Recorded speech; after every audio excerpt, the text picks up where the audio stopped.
fellow babies. Welcome back to the Pachter Factor on SIFTD.net. We are hopeful you're watching on SIFTD.net for the extremely low price of $50 per year.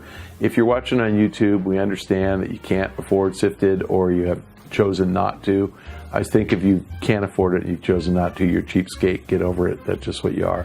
But if you're watching on YouTube, at a minimum, if you really care and you like the program, give us a like, give us a share. That will help us out. Moving on, let's get to this week's first question from Twitter, from @Carl595. For a while now, people have been predicting the end of consoles. However, in recent times, we're actually seeing an increase in hardware being released with the PS4 Pro and Xbox Scorpio. Do you think this cycle will continue for good? You're seeing an increase in real upgrades, meaningful upgrades to hardware, but we're not seeing more hardware. I think we had 7 PS3 models and something like 8 or 9 Xbox 360 models. And we're 3 years in, and this is the first time we've seen an upgrade to either Xbox One or PS4. So no, it's really about par for the course. The difference is we're updating the CPU and the GPU. You're doubling the GPU power in the PS4 Pro. I frankly think that started because of PlayStation VR. So I think that Sony wanted to make PlayStation VR work on par with Oculus and HTC. I think that's a long-term strategy for them to get VR out. I think Microsoft and Sony both are thinking about incremental mid-cycle upgrades that are backward compatible to the immediately prior version. And so I think PS4 morphs into PS4.5, which is the Pro, morphs into PS5. And I think the 5 will be backward compatible with the PS4.5. So the PS5 will probably work with PS4 Pro games, and the PS5.5 will work with PS5 games, and so on. So I think that type of cycle will continue. But the truth is, the end of the consoles as we know it isn't going to happen on a given date. It isn't going to be like one day we just don't have consoles anymore. What we're going to see is we're going to see console technology morph into PC technology. And so what you're going to see is that people are going to be able to buy a game on any device that has a CPU and a GPU powerful enough to actually process the code and render it properly so that you can watch it on your 1080p or 4K TV. Now that we each have multiple CPU, GPUs in the house, you probably won't need consoles when someone figures out that you can download a game to that device, which might be your PC, might be your laptop, might be your tablet, might be ultimately your phone. Connect it via Bluetooth to your smart TV, get an aftermarket controller and play. That's going to happen, and I'd say that's going to happen in 2018. And will get more popular every year for the 6 or 7 years after. And when that happens, then the console purchaser is going to have to think, do I really need a console? It's sort of like thinking, do I really need that Blu-ray player or that Apple TV or Fire TV stick so I can connect my TV to the internet? And the answer is, if you buy a smart TV, you don't. So when the stuff you need to play a console game is no longer necessary because you already have it somewhere else in your house, you're not going to buy a console. That's going to be a gradual process. And what Sony and Microsoft are doing, they're trying to keep themselves in the middle of the game playing process. And I think what the real desire is they want to keep collecting a royalty on console games, and they want to keep collecting a monthly fee on multiplayer. Okay, our next question from SIFTD, from Rodrigo Garfias. How important is the Xbox division to Microsoft?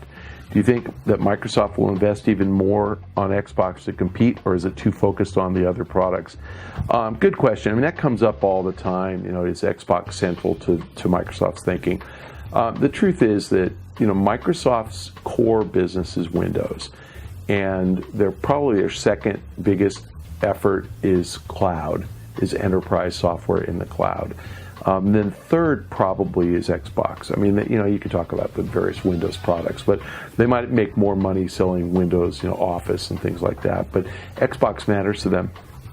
I think what Microsoft's really trying to do is just broaden its reach and get into the consumer's home, and Xbox got them there. I think it's an important part of their business. I think if you look at probably the most instructive signal in where they're going is Xbox Anywhere. So Microsoft is going to allow you to play an Xbox game on a Windows 10 PC. They're giving Windows 10 away. So what they're hoping is that people will play games on PC, play Windows 10, go back and forth between Xbox and Windows 10. But ultimately, I think that kind of signals the shift away from console and onto PC. And I think, again, ultimately that means as you play on PC, you can play on Xbox Live. The big business in Xbox is Xbox Live. And it's big because we pay a subscription for it. It's big because we have a lot of activity on it. We download games, we watch movies on demand, we download full movies and pay for them. You buy stuff. You can actually download music on it. It's not really a big deal, but you can. I think Microsoft would like to be the location for all entertainment, and I think that it doesn't matter to them if you use your PC to access it or you use your Xbox to access it, as long as you do it through Xbox Live. Xbox Live is a button on a Windows 10 start menu. So they're trying to get you into the Xbox Live dashboard right away. I think it's part of an integrated strategy.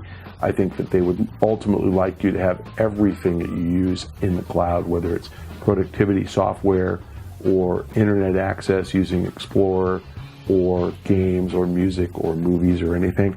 So very important and very profitable. When I listed, kind of the order, I bet the Xbox division is the third biggest profit driver, in Microsoft after Windows and after Cloud Enterprise. So it's a big deal. And I think that they're focused on it. I don't see them selling it. I mean, I could see them selling the hardware business the way IBM sold its ThinkPad business, but I don't think they're getting out of the software and enterprise cloud business ever. And I think that Xbox Live is integrated into that. So, no, I don't think they're too focused on anything. I think that it's an essential part of the business, and I think that they run it very well. I mean, of course, they'd like to have a bigger lead than be behind, or have a lead, than be behind. I think they have a bigger lead this cycle than they did last, and they're not.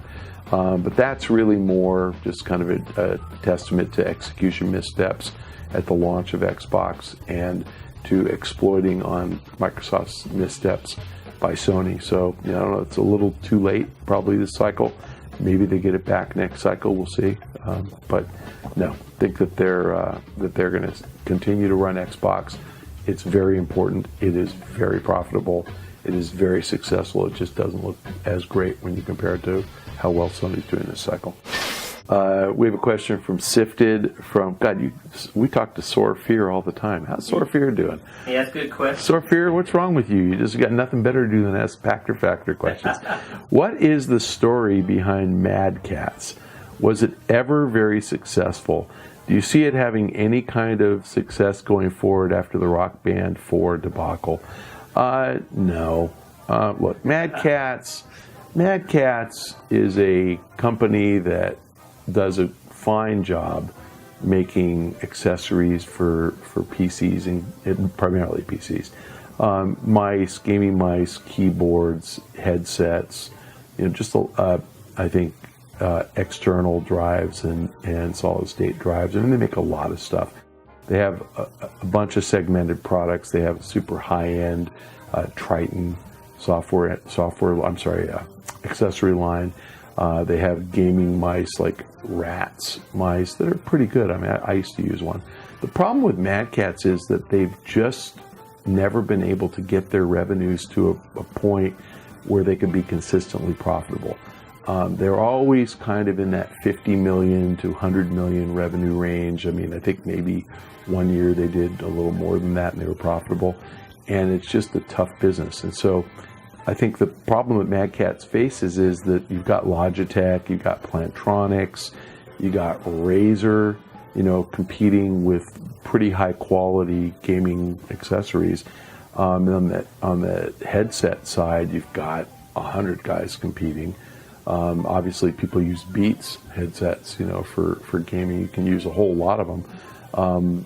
I think personally I have Turtle Beach is what I use primarily, but there's a ton of them really good, and everybody's got, great location direction. You can hear footsteps coming up from behind you in Doom or Call of Duty, and I mean, it's just a competitive sector where the margins are thin. The competition from the low-end brands like Skull Candy are fierce. Competition from higher-end brands like Turtle Beach, fierce. And I think it's just Astro Gaming, Skull Candy. It's hard to stand out in any category. And you've got guys making keyboards like Steel Series, really good stuff. You've got guys who've done a better job of branding with core gamers like Razer. The Razer stuff is as good as any I've ever touched. I mean, it really is great. And part of it, I think, is it really is good. And part of it is they branded in my head, they're focused on gamer. And again, I love them. I think they're great people, and I think they really are focused on the gamer. But they've convinced me they are. And just like I think that my Kleenex tissue brand is softer than store brand. I don't know why I buy this, but Kleenex has convinced me that when I blow my dainty little nose, it won't scratch it. So we buy branded products. I have Scotch tape in my tape dispenser. We have these branded products, and I think Mad Catz has had trouble rising out of that kind of confusing mass of producers of all these different products. Razer has done a better job branding. So no, I don't think they're going to have a lot of success going forward.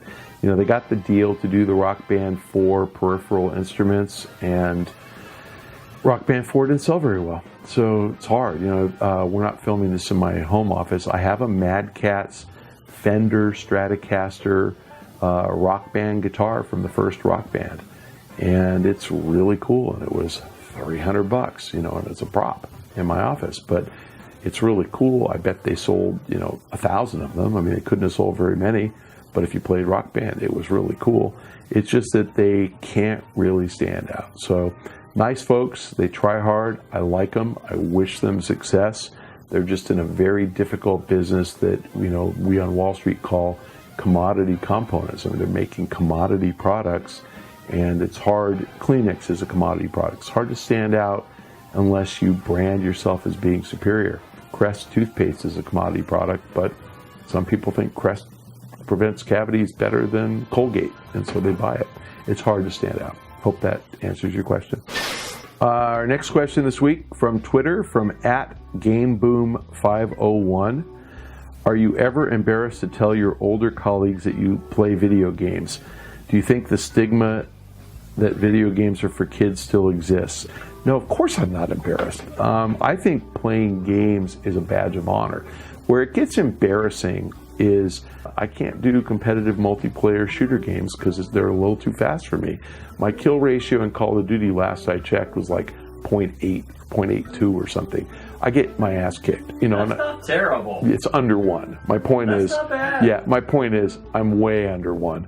So, it's like, and I actually was talking to somebody who just said I can't. He goes, how long do you last in Call of Duty before you get killed? And I'm like, if you last more than 3 minutes, you're fucking God. I said fucking. It's really hard. I mean, you just can't not die in that game. So that's the good thing, is nobody doesn't die.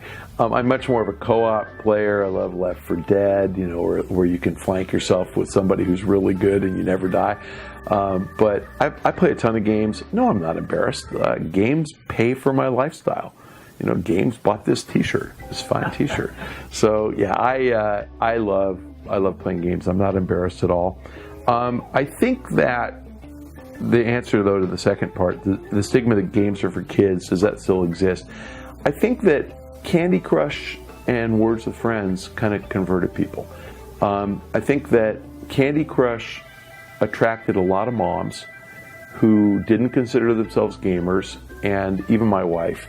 If you said, are you a gamer? She'd say no, and she plays Candy Crush every day. I think that has opened up the people who would say games are for kids, so now you're a teenager, quit playing. That doesn't happen anymore. I see parents, because I've got 16-year-old daughters, I see parents with teenagers who are proud that their kids have a kill ratio of 1.2 in Call of Duty, that they can kill everybody. But it's really hard to find anybody who says games are stupid, and people who think games are stupid or games are just for kids, the set of people who believe that intersects nicely with the set of people who say, I don't have a television in my house. So, and they exist. There are still people like that. But the truth is, if you're in the 21st century, you understand that games are for everybody, and they might be mobile and they might be Candy Crush, but they're people like them. And I think also the Wii did a lot to win over Grandma, who did Wii bowling. So no, I think that stigma is largely gone. I think that games are widespread and acceptable. And I think you're seeing the rise of esports because people in their teens totally understand it. And I think when those teenagers are parents, so 20 years from now, I think esports is absolutely mainstream. I think esports is on TV, on conventional broadcast television, although we might not have conventional broadcast TV. But I think people are going to watch esports in their 40s who are watching it now in their teens, 20, 25 years from now. So I think games just are designed to appeal to everybody. There are games that are focused on, on housewives. There are games that are focused on grandma. There are games that are focused on grandpa. And Words with Friends is something that works really well with grandma and grandpa. My mom died, but I was playing Words with Friends with my mom. She loved playing that game, and I have to let her win every once in a while, to make her feel good. So no, I think that stigma is gone, and I think it just gets better and better for game companies from here on in. That's it for this week's Pachter Factor. We hope you are a SIFTD.net member and enjoyed it on SIFTD.net, and we hope we can attract you, if you're not yet a member, to sign up for $50. If not, and you're watching on YouTube because you can't afford SIFTD.net or you choose not to pay, we'll tough it out and accept your cheapness. Would appreciate it if you give us a like and a share on YouTube so at least we can get the word out to more people. Thanks very much. See you next week.